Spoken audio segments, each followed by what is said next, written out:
প্রথম ধাপে নোয়াখালী সুবর্ণচর উপজেলা পরিষদ নির্বাচনে চেয়ারম্যান পদে মনোনয়নপত্র দাখিল করেছেন দুইজন। এর মধ্যে একজন হলেন স্থানীয় সংসদ সদস্য একরামুল করিম চৌধুরীর ছেলে শাবাব চৌধুরী।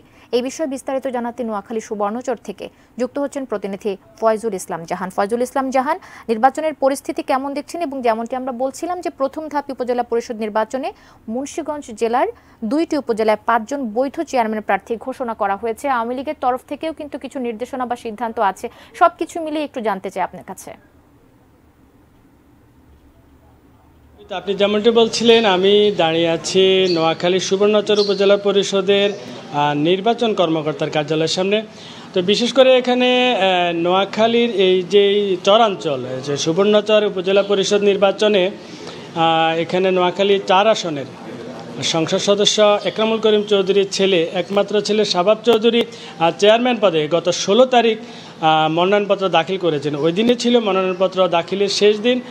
পাশাপাশি আগামী 22শে এপ্রিল মনোনয়নপত্র প্রত্যাহারের শেষ দিন। এর মধ্যে আপনাকে যে জিনিসটা জানিয়ে রাখি, বিশেষ করে গতকাল প্রধানমন্ত্রী, বাংলাদেশ আওয়ামী লীগ দলীয় সভানেত্রী তিনি স্থানীয় যে সংসদ সদস্য এবং মন্ত্রীদের পরিবারের সদস্য এবং নিকটাত্মীয়দের নির্বাচন থেকে সরে দাঁড়ানোর এক ধরনের নির্দেশনা দিয়েছেন। কিন্তু কার্যত এখানে আমি আজ সকালবেলা এখানে আসি, বিভিন্ন লোকজনের সাথে কথা বলেছি।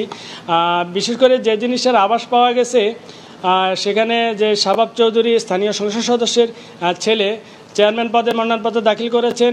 তো এখানে তাদের নির্বাচনের যে তাদের প্রার্থীর কোনো লোকজনের বক্তব্য, তারা মিডিয়ার সাথে কথা বলতে রাজি হন নাই। কিন্তু স্থানীয় লোকজনের যে ভাষ্য, তাদের যে আভাসটা পাওয়া যাচ্ছে যে শাবাব চৌধুরী নির্বাচনে থাকবেন। তো এখানে মূলত 2 জন প্রার্থী চেয়ারম্যান পদে প্রতিদ্বন্দ্বিতা করছেন।